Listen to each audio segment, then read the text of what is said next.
Oh, hi folks, hope you're well and having a good evening. Bit of an eclectic video for your interest, I hope. Um, yeah, do I mention this? I had to listen to Jean-Claude Juncker's. I happened to catch him.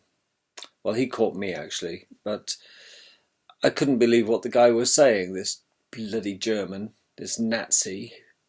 Um, Comes from a long bloodline of Nazis. Royal family should fit right in with that one, of course, but there we are.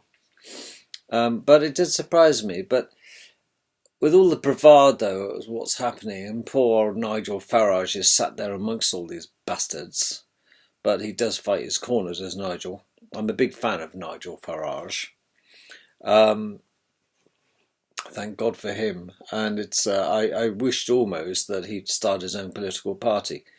Maybe he will. I don't know.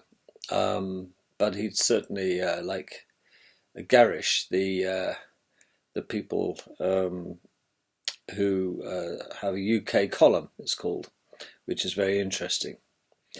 But I would check that out if I were you. The UK column, folks. That's the one to look at with Garish. Ex-naval commander, I understand. So, hats off to him.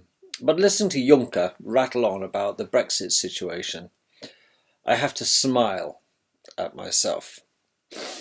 Because we have to stand back, us Brits, and analyse the nature of the beast that we're dealing with. And they used to say, don't mention the war. Well, I'm going to mention the wars. Two of them primarily, although we've been involved in a lot of wars, haven't we? Still are. But let's look at this. We've got the German standing there who's, I think it was either his father or his grandfather, certainly I think it's his grandfather, was the developer of the Junkers aircraft manufacturing company. And they actually built the aircraft that transported Hitler around, the Junkers, a bit like Boeing, but a German version. And this is where this Junkers guy stems from, this Nazi. And they have you have him, and then you have the Belgians. Well, that's Belgiumabad for you now. Look what they've done to theirs. It's almost like the kid who's blotted their copybook and they want yours now, because theirs is ruined. And this is the attitude, I get the feeling that France, Germany, Holland, Spain, Greece, Portugal, all the others, they've been totally screwed, haven't they, by this immigration situation, which has been quite by design under the lead head honcho bitch, queen bitch, Angela Merkel, who's gone very quiet lately. But one thing surprised me, what is the common denominator in all these? Well, Holland, I lived there for just over 4.5 years. I know the mentality of the Dutch people, and they are very pro-English, you would think. But the millennial Hollanders, the millennial Dutch, aren't that pro-Europe, pro-English. Not at all. They're more multicultural, as we say. I mean, Holland is almost a basket case as much as Belgium. But looking at all the personalities within the European Tower of Babel, Nigel Farage is really surrounded by sharks. But let's look at this. Take away the French. I mean, come on, France. They couldn't decide whose bloody side they're on, could they, in the war? I mean, the Italians as well. We had the French resistance, but they were brave people. But the general French population, once the Nazis invaded, oh, don't shoot us. You can come and shag all the women, and and our women will entertain you in gay Paris, and just don't shoot us. Well, what a bunch of spineless bastards they are. And the same, of course. Well, Holland, they're whinging and they want their bicycles back off Germany because they never got returned.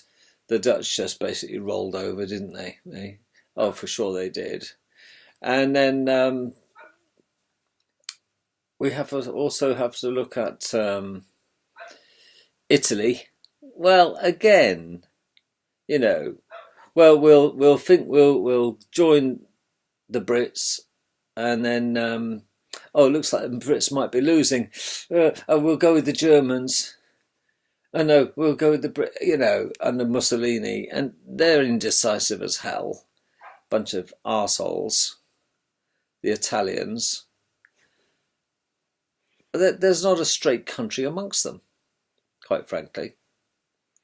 Britain has been the only straight country, unerringly so. And yes, we're a little island. Thank God. But we're surrounded, aren't we, by our previous enemies in Europe. The majority of the time, the French people don't like the Brits particularly. The Germans certainly don't like the Brits because, they've still got this deep-seated hatred and resentment that they bloody lost the war twice. And they still cannot, no matter how they try to disguise the fact, there's this underlying current. Not remember the Alamo, remember.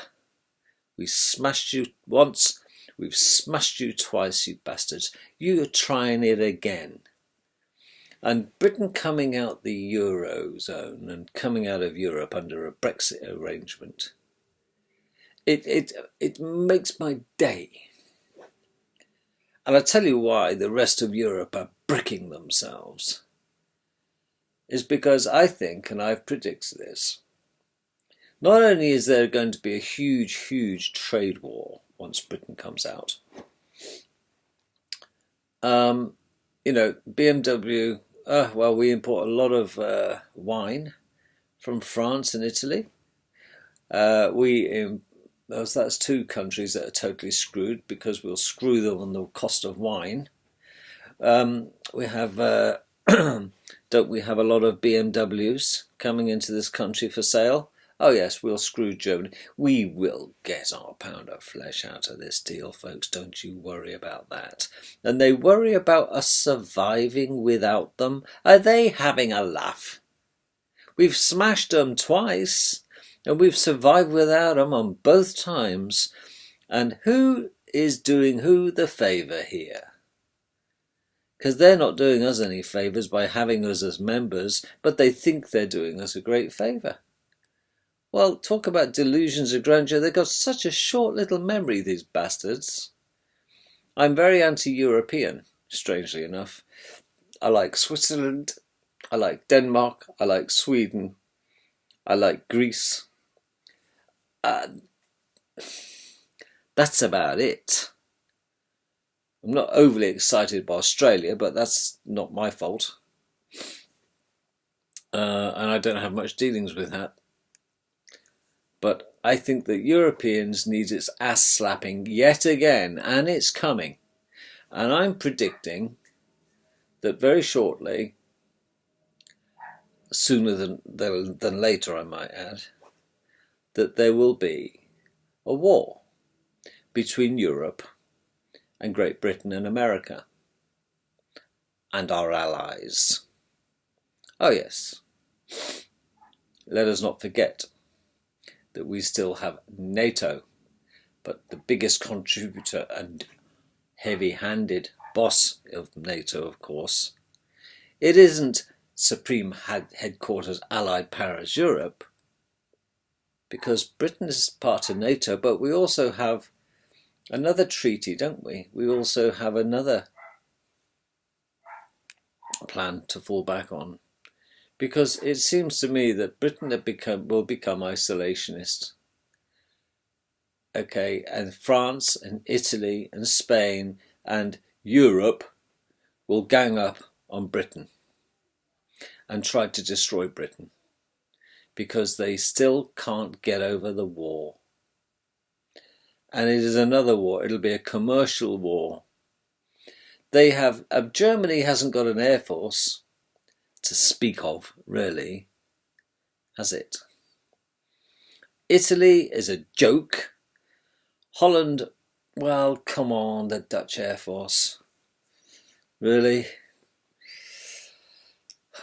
who are the big superpowers? Who are the big guys with the big military in this world? America, Israel, same, and Britain. That's it. China, Japan. Well, we've neutered Japan, haven't we? You know, Japan isn't, it's not even in the equation anymore. And that was a big threat during the Second World War. But I have to say that when you get a snotty little bastard like the guy in charge of France, standing up there, it's a little bit like, I don't know if you've ever seen it. You ever see Shrek? And the one who wants to marry the Shrek before he knew she turned into an ogre. The little dwarfy bloke that gets off and a horse, and you realise he's only about 2 foot tall. Him, yes, this is the one. Macron, a Rothschild's input, came out of bloody nowhere, didn't he, this little shyster? And he's got a big mouth for such a little guy. Well, he really, I mean, what have they got? The French Foreign Legion. That's about it. You know, I ain't going to lose any sleep about worrying about a war with Europe. It'll be over before it's begun. And this is what I think is planned. I think there will be. Europe is going to go down the toilet because more and more countries, Poland, are very pro-Britain, of course. Nothing wrong with Polish people, in my opinion.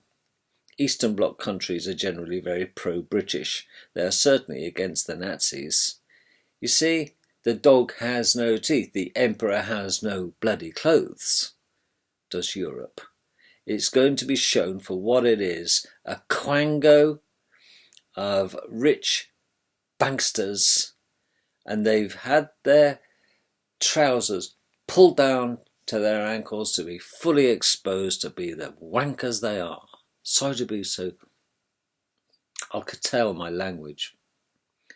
But I've said about 6 or 7 months ago, I've thought it for a long time, that history repeats itself. There will be a Third World War, but it'll be over very quickly. Not only will it be a quick physical war, we'll just blat them if they get out of line. It'll be an economic war. And let's not forget, after the Second World War, who were the ones eating cats and dogs and rats in the streets? Germans. The French, well, they eat them anyway already. They'll eat anything that has a pulse, won't they, the French? So they won't be too affected by it.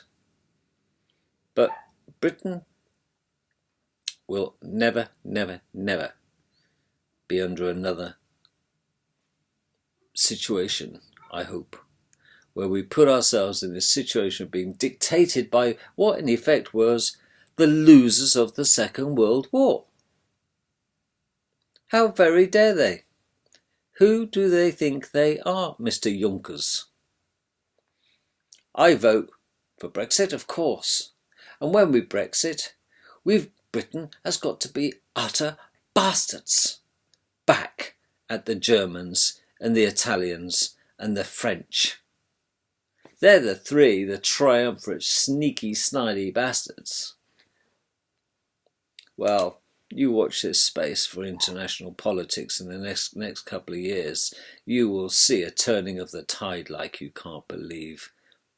Because once the Islamic invasion is well established, where they're breeding 6-to-1 out being bred, there's 6-to-1 being outbred in Germany, in Holland, in Belgium, Sweden, well, that's gone. I only hope Denmark keep a close eye on the immigration situation and don't fall for the same tricks as Sweden did. But the Danes ain't no pushover. This is what I think is going to happen then, folks. So just my humble opinion about that one. Moving on. I'd like to know your thoughts about this, by the way, because NATO will be no more shortly. And they can forget. This is why, you see, this is why the Germans have been pushing for a European army. Not army, a European military force. Army, Navy, Air Force. You see, they're building up their armoury. And the Brits, they would be very wise not to play ball and get our troops, our Army, Navy and Air Force involved in this European army. Because it's the European army that are going to be fighting the American and British Army, Navy and Air Force. That's all. And it's like a chess game. You know it's going to happen because they've stepped out of line. They've become too big for their boots, these bloody Germans and the French and the Italians. Yeah, you watch this space. European army. Well, if Poland decide to go and all the Eastern Bloc countries decide to forget it, well, there we are. The only worry is, will Russia take the side of Germany? That'll be an interesting concept, won't it? Who will China and Russia mount up to? Well, hopefully, it'll be after my time, because I really don't want to witness the chaos as is headed our way with these bastards that we call Europeans. I am a Brit through and through, and we've really got to protect our borders, our language and our culture. And without them, we don't have a country, folks. We truly don't. And they can do all the talking they like, but if you open your borders and bastardize your language and culture, you don't have a country. But this was the grand plan of the European Union, was to take our country off us. But we haven't been caught with our pants down yet. Well, there we are. So I think it's time for Britain to stop being the nice, polite people of Europe. And if you catch people arriving here of a dark skin colour, all 200 of them in a boat, arriving in the channel, I would turn them straight back. I would put them on an aeroplane and fly them back and dump them off at Maastricht or Amsterdam Schiphol and say, here's some more, back at you. And the same for France. We need to improve our sea cover. Okay, we've lost our Coast Guard service, but it's all apparently done by military drones now. Interesting. Well, why don't these military drones fire a few warning shots across the bows of these boatloads of immigrants that seem to be taken with open arms at our ports in the UK? Poor things, these boats full of middle-aged fighting men with an agenda. But they've run away from such tragedy and horrors of wars. Well, who have they left behind? Their children and wives. Well, were they a bunch of cowards then? Why didn't they stay and fight? They left their wife and kids behind so they could run away. No.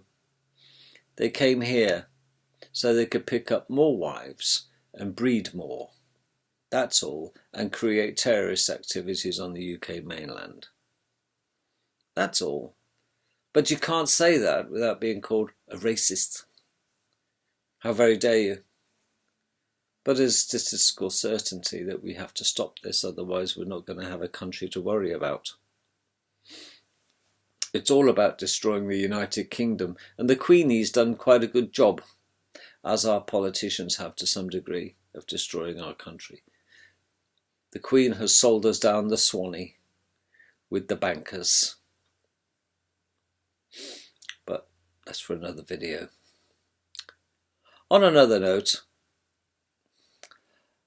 I used to enjoy watching a program called Dragon's Den on television, where you get, I suppose, 5 relatively wealthy people sat there with their pen and paper, and people who have got fantastic business ideas and inventions come along, and they make their pitch, because like everything else, it's all very well having an idea, but you need the money. It takes money to make money, so you need the money for somebody to help you to build this product and get it out to the market. It's a catch-22 situation. Well, the dragons, rich individuals like Hipocrites and Deborah Meaden and others, Ballantyne, the ice cream merchant from Scotland, ex-gangster, I'm sure he is, nice guy though, and others. They sit there and they buy percentages of business, and in return they'll put the Midas touch on it. Hopefully the business will take off. That's the plan. And they end up with a percentage of each business that they back, which is okay. It's nothing for nothing. And they generally won't back a winner. But I just thought I'd talk about hypocrites for a while. One of my greatest hatreds is towards people who are hypocrites. Say one thing, do another. These type of people.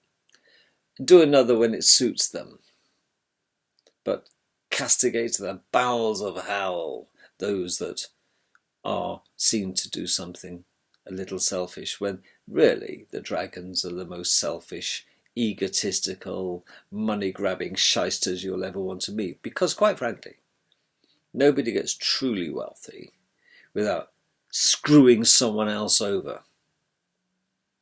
That's basically it. Those that have because they've screwed those that haven't, or did have and now haven't. That's it. Because money's not an infinite supply, folks. Okay, but they want yours. And they'll do anything to get it. They'll sell their granny, these psychopaths, sociopaths, called dragons.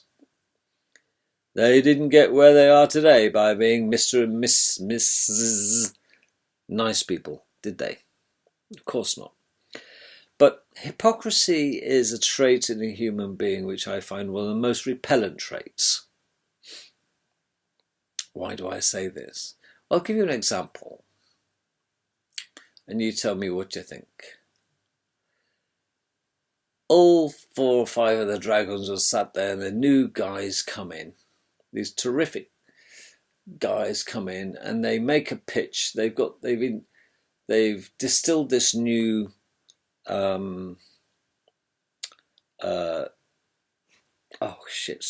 it's the fluoride gin. Now there's lots of different types of gin on the market. I don't drink, so but I have experienced gin, and I like gin and tonic as much as the next one, but I don't drink anymore.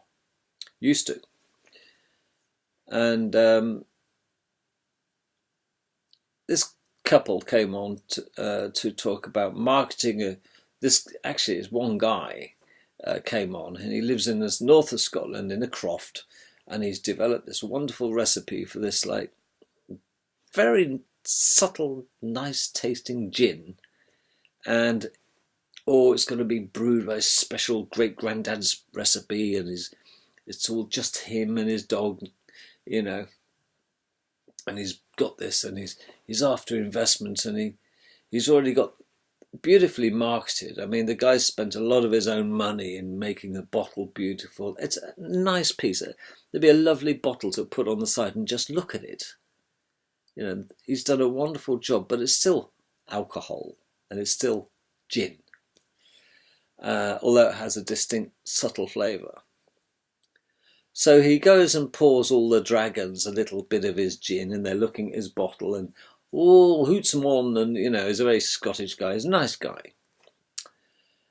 And all the dragons are having basically a verbal orgasm over the whole stuff, because they think it's fantastic.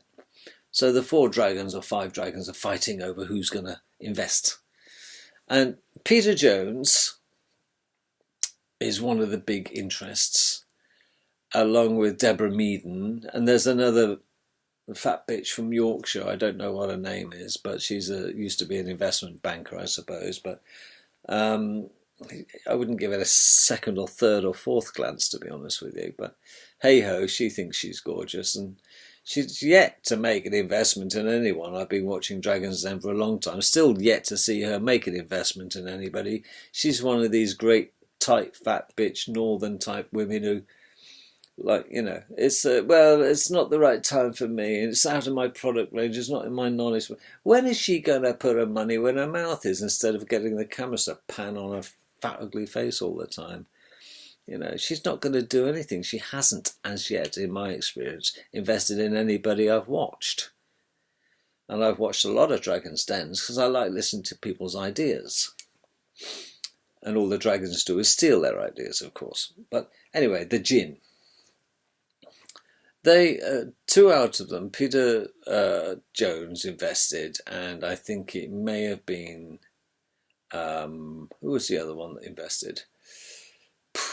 Let's just say Deborah Meaden. Okay. And they're both highly ethical people. They claim to be highly ethical, Deborah Meaden and Peter Jones, okay? Peter Jones, big family man, yes, yeah, yada yada. He's a big guy too. And off this guy went like with a dog with two tails. Happy? He's got Peter Jones and Meaden as investors, and he's going to go and make more gin and market his gin throughout the world from Scotland. Well done to him. Good boy. And they're celebrating these two arseholes, the dragons. And then the next candidates come in. Oh yes, we're going to, when Peter Jones and Meaden were toasting themselves for being so fantastic and made a good investment and high-fiving each other, how wonderful, how much money they're going to make and how much gin they're going to sell, yada, yada, yada. Just what the world needs is another gin, don't you think?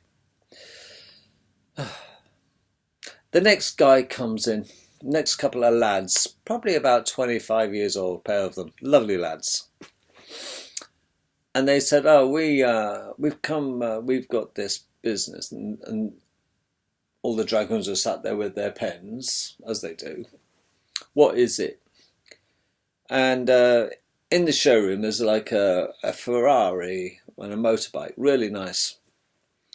And they said, for about 2 years now, we've had a company, an online company, where people can buy raffle tickets to win one of these state-of-the-art motorbikes or cars, luxury items or powerboats. And they made a fair killing, these two young men. I thought, bloody marvellous, good for you. And you've probably seen these in airports. When you go to an airport, you see a very flash car in the departure lounge maybe, and you can buy a 30 quid lottery, a 30 quid ticket. And at the end of the year, they have a draw, and there is somebody going to actually own that car for 30 quid. Now, that's been around a long time, that concept. But what these two lads wanted to do is increase the product range and put it online. Okay, so people could buy it. And they're going to drop the price of the tickets so you can increase the odds. You see, it doesn't matter how you skin a cat. I mean, if you've got a Ferrari and it's £100,000, you can either sell 3 tickets, to 3 people, and you can guarantee that those tickets will be in excess of, £40,000 a pop. So 3 people have got 1 in 3 chance of winning that Ferrari for 40 grand. It's worth a punt. But to get more tickets sold, you see, you've got to dilute the price, which means increasing the investors or the chances. Well, anyway, when they gave this their speech, their spiel, which they get 3.5 minutes to do, the dragons are like with their pens looking, Now, there's no denying these lads are going to be very successful. They already are, but they wanted to be mentored by somebody who was truly going to take them to the next level worldwide, because it was only a British product. And the comments that came out, I just wanted to throw a brick at my TV, which It's rare indeed that I watch telly, but this was at the time I used to watch Dragon's Den.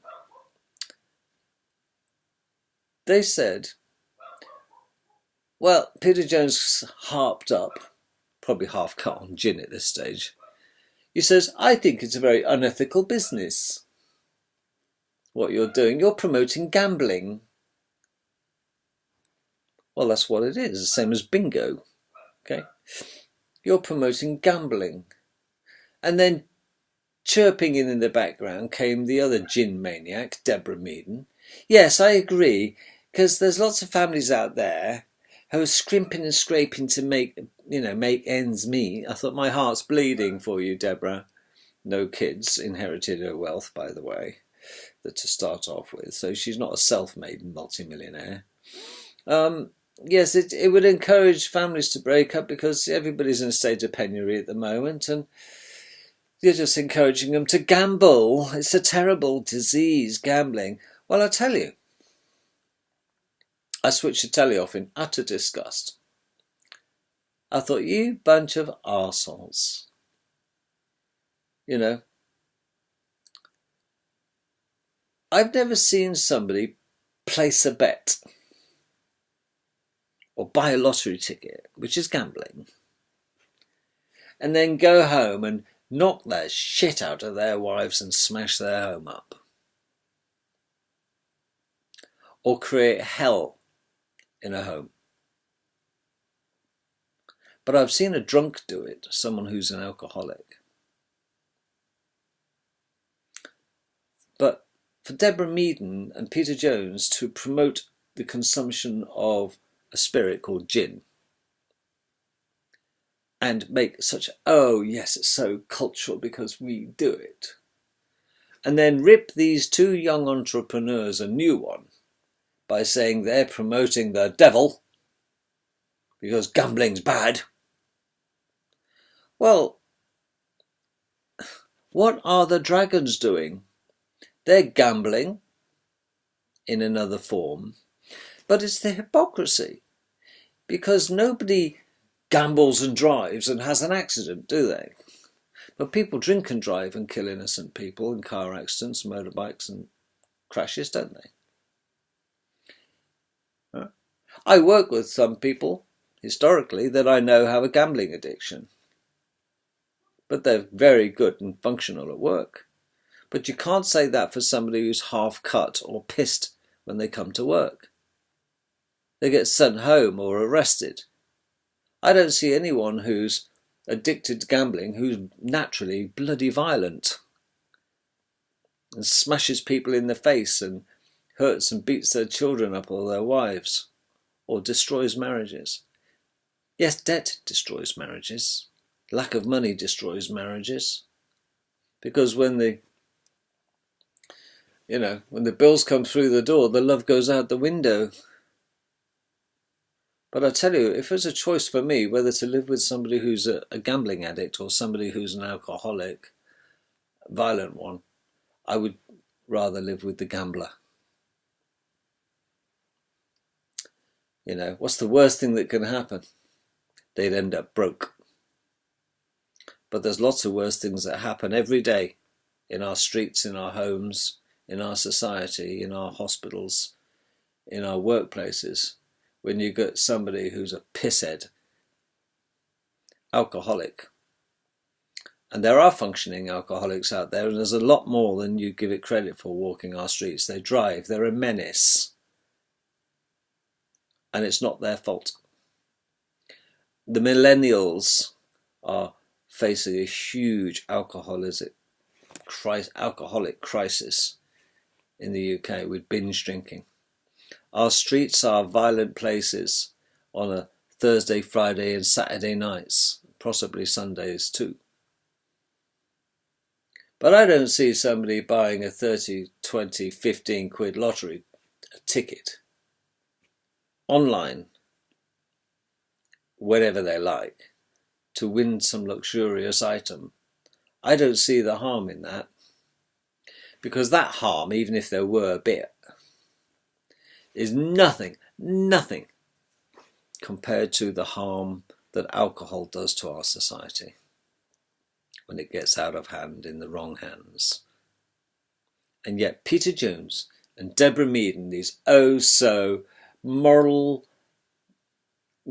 up there, patronising bastards, ripped these lads a new arse. And I thought, I lost all respect I had, if any, for Peter Jones at that point. I thought, you bloody hypocrite. Because I'll tell you something, with the Dragons, they would sell their granny if it made them a penny. They have morals of a street rat. They would shaft, because look, you don't get rich by being Mr. or Miss Nice Guy. You really don't. You don't. Somewhere along the line, when you're at that level of being wealthy, I'm talking millions in the bank, I guarantee it, you've shafted a few and you've wrecked a few families and caused a few sleepless nights or suicides. I guarantee it, by your business practices. And you wouldn't really give a shit. So all this altruism, as though they're doing a favour to the candidates that come in to Dragon's Den, it's all a big show. You know. But the Dragons do show their true colours. They even had, a couple of years ago, a guy who was sitting there, very academic type, short hair, glasses, mid-50s. Yes, very clever mathematician, a very genius guy. Had a software company. And he would pick fault with everything. I thought, God, if I had an idea, I'd hate to be quizzed by him, because it was a Spanish Inquisition all the time. Well, bugger me, he was suddenly removed from the show. This is after about him being on the show for about 8 weeks. And it come out in the local press that he'd been arrested because the police had found paedophile photographs and all of a paedophilic nature, pornography, on his laptop and his computers at work, his personal ones. So do you know what I mean? You just don't know what goes on in people's heads until they open their mouth and let the birds fly. And Deborah Meaden and Peter Jones showed themselves to be two of the biggest hypocritical pair of bastards that I've ever seen on telly, by endorsing a man who wants to increase the consumption of gin in our society, and they were happy to back him. Yet, two young men who wanted to sell a lottery ticket got lambasted and didn't get an investment because they said it was immoral and it would cause chaos in families, as though Peter Jones and Deborah Meaden are really interested in other people's families. Deborah Meaden hasn't got any children. She inherited her wealth from holiday camp business, a little bit like Butlins. And she's got this guy her husband, who just does as he is told. Yes, dear, he's one of them. And Peter Jones, well, less said about him the better. He's quite litigious. But he is a hypocrite. And it stands out a mile, Peter. But none of them are nice. And if I had a great, great, great idea, I would rather it come to nothing than benefit anyone on Dragon's Den. Because it would be schadenfreudic pleasure for me to see a withhold my idea that's going to benefit such a bunch of shysters. What are your thoughts? Are we going to be at war in Europe? Is there going to be a European Third World War? Yes. Will it give them a bloody nose? Yes. And do you know what? We'll be stupid enough to give them their bloody countries back like we did last time. Britain needs to start conquering a few and expelling them. Never mind giving them their country back and building it again for them, like we did with the Krauts the second time. Junkers would do well to remember that one. It's funny, isn't it, really? Such short memories. Let's not forget that NASA is actually built up of a good 1,100 people from the Nazi Party. Yes. And, buyer beware, NASA. This is why NASA are such good liars. They've had enough practice at it, haven't they? Never mind, folks. As long as we've got America, we've got control of America. We've got friendships with Israel. We're pretty safe. And I just thought I'd bring to your attention my feelings that history does repeat itself, and Britain and America and a couple of other countries that are on our side will be smashing the shit out of Europe within 25 years. What do you think? Take care. Love you all.